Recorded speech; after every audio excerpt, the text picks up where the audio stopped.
Let's give a nice warm welcome to Junkyard Jeff.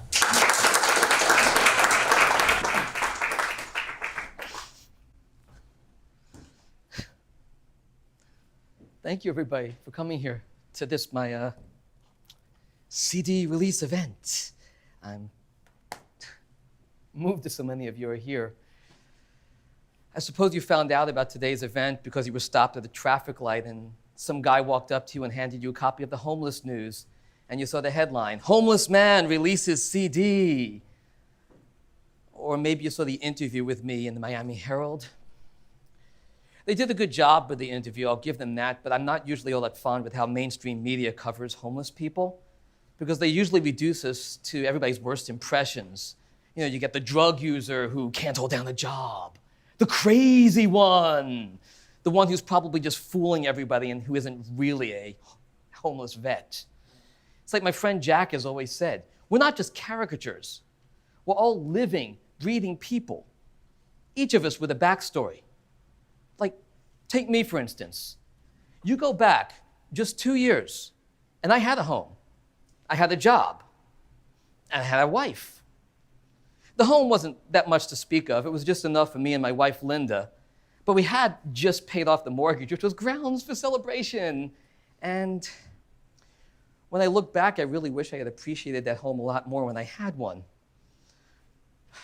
Thing was, for many years, I had been deeply depressed, and it's very hard to appreciate anything when you're mired in depression. The job? I had been working for nearly 2 decades for my old college roommate, Sal, at his advertising firm. I wrote a lot of advertising copy, and occasionally I wrote jingles. I don't know if you remember a few years ago, there was a commercial for fabric softener with dancing camels. That was mine. It was a good job, but it wasn't really what I wanted to be doing. See, I had this really creative mind, and the job, most of what it was paperwork and boring ad copy.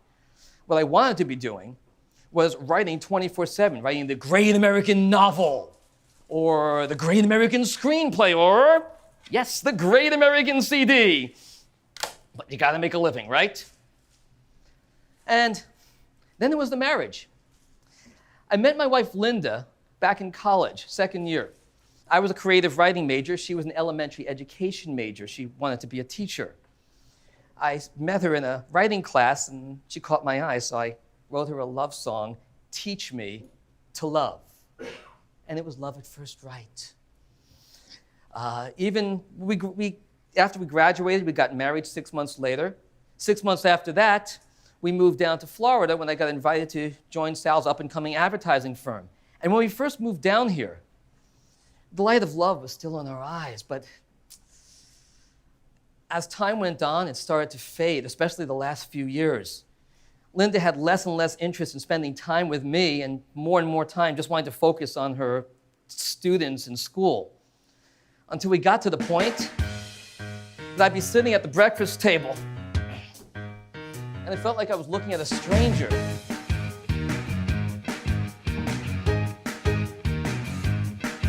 I never have thought I would see the day when your windows would be shuttered tight, or when the love inside would be locked away and imprisoned.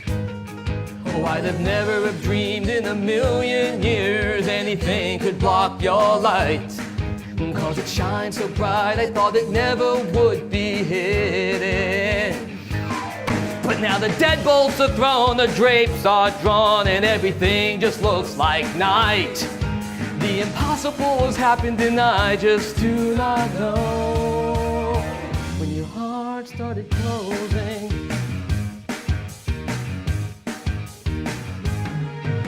for 24/7 all your doors were open, and to me it was understood. You were the only thing that I could ever know for certain. Oh, I could lean in your window, taste the pie on the sill, and it would always be so good.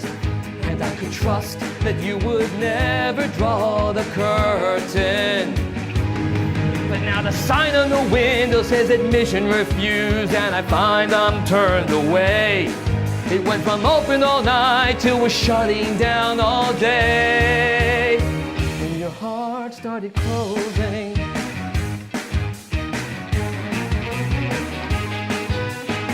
you felt taken for granted, or perhaps there was too much mess, or perhaps you just felt it was too much work to try to get me to express.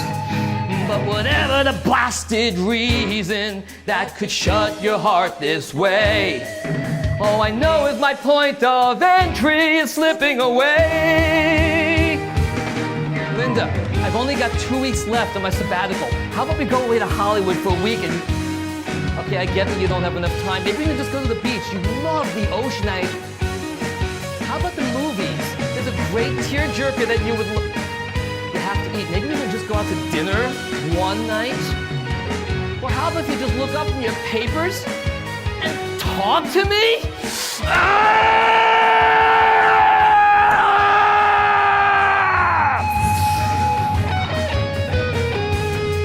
In the beginning you were an open book, and all my answers were in your eyes.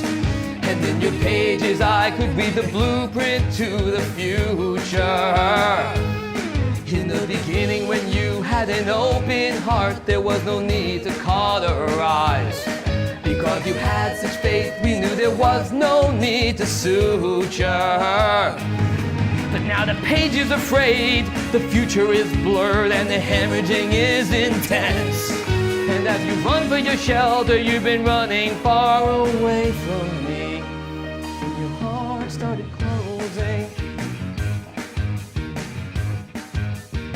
When your heart started closing.